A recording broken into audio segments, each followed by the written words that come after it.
Alright, what's up guys? I'm probably only going to work on this for a few minutes today because it's super cold outside. As you can see, I got these bolt holes to line up. Well, if I could hold this there. I got it to line up. I just used a hammer to push that over and I didn't really have to do much to the inner fender.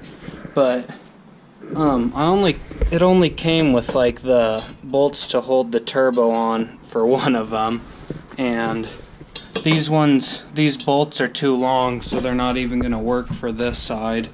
So I'm going to have to buy new ones, but I'm going to try and get one in each corner just to hold it for now.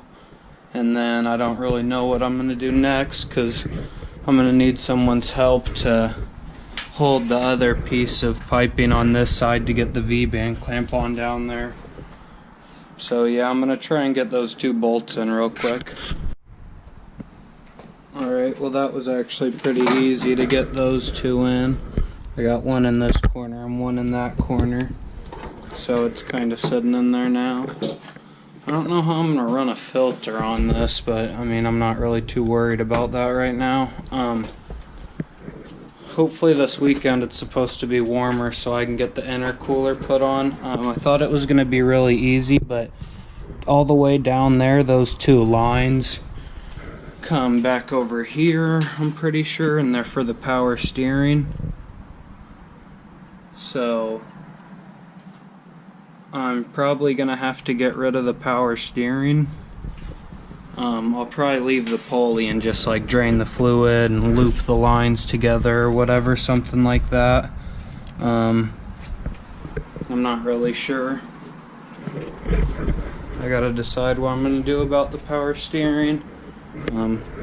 This is just the factory like Y pipe or whatever. I'm probably gonna scrap those cats because I'm never gonna use them again, and it's just more money to put back into this project. Here's the clamp that they sent me because it didn't come with it. I wish I would have noticed it didn't come with those other bolts for the other turbo, but I guess I'll have to pick those up from some hardware store. But when I have someone to help me, I can put the V-band clamp on the driver's side and then start getting that side put together like this. I'm gonna get the oil fittings that I want.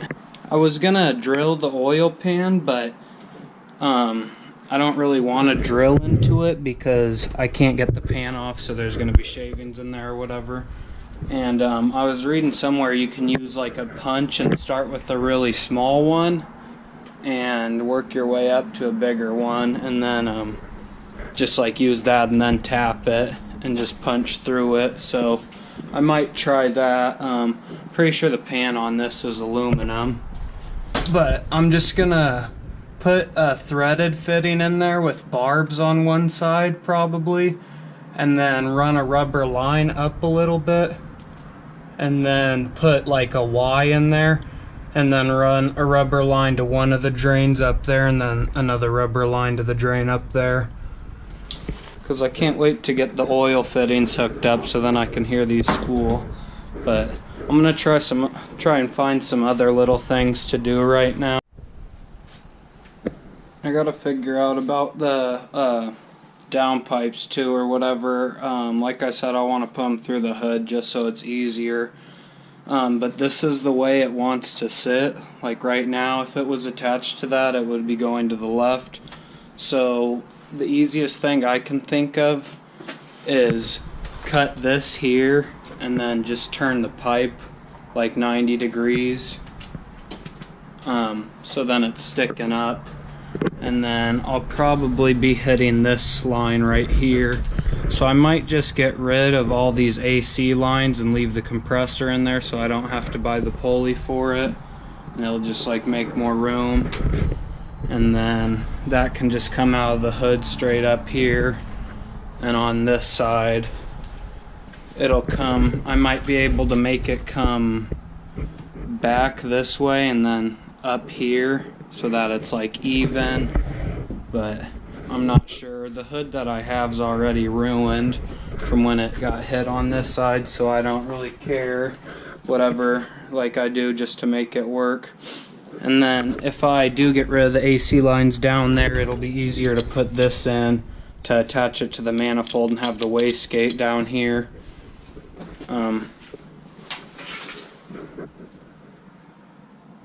And then on this side, I haven't really looked at how the wastegate goes. So down there it looks like the stabilizer arm's gonna be in the way maybe, but I have to order wastegate dump tubes anyways, and the one I was looking at, the ones I was looking at have like this angled piece that you can put off the manifold, kind of like this, just an adapter. So I could probably fit that in there and do that.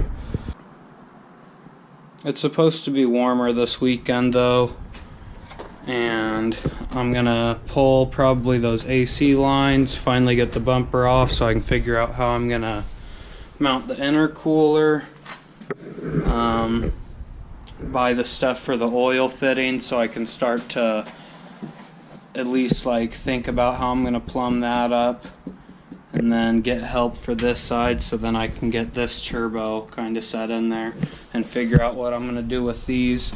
These flanges on here are like really magnetic, so I don't know if they're steel or whatever, and then this pipe is like barely magnetic, so I'm pretty sure if I tried to weld this with my Harbor Freight flux core welder or whatever, I'd probably just burn through it if it's even possible to weld. So I'd probably have to maybe use this flange and get different tubes. I'm not sure. I've only welded once, so I don't really know much about welding. And next week I'm going to be doing a lot of maintenance on the Grand Prix. Since we just bought it like a month ago, I gotta change the oil. The coolant needs to be flushed really bad because it's Dex Cool, and if any of you guys know anything about Dex Cool,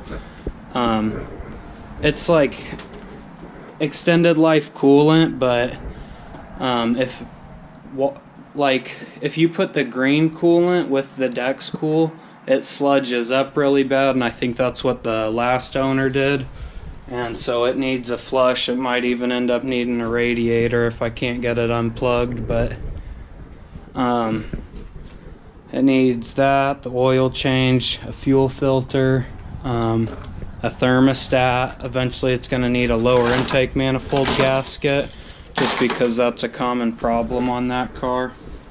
And then once we get all that maintenance done, we can start modding that car.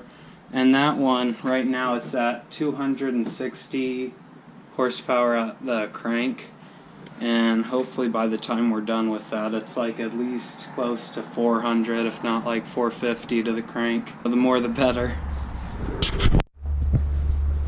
But yeah, I'm gonna make sure I make a list tonight of everything that I need to order for this, like those dump pipes, figure out what kind of MAF I'm gonna use. It would be kind of nice to somehow just use that one so I don't have to buy it, just to have for like a few months while this thing lasts. I'm gonna take this battery and battery tray out, I guess, real quick, because I just feel like I'm not getting anything done today, but it's so cold I don't really want to be out here, so I figured I'd just do this real quick just because I know it needs to be taken out.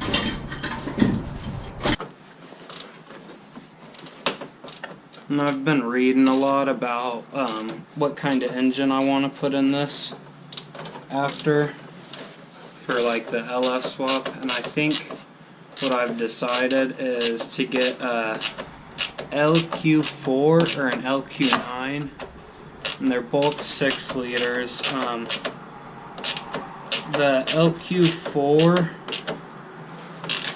is 300 horsepower, and the LQ9 just has different pistons, so the compression ratio is different, and that one makes 345 horsepower, but is a lot more expensive and harder to get. So I'll probably end up just getting an LQ4, putting a cam in it, maybe heads, and then putting it in here with a 4L80E transmission. I'll probably run it carbed because I guess you can do that, and it's just going to be a lot easier to at least start it that way and maybe go fuel injected later, but I don't know, it should make good power and be pretty cool. Cooler than this V6 at least.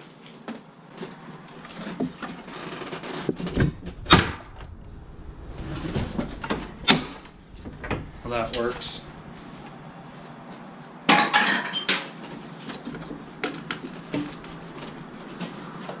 Fuck.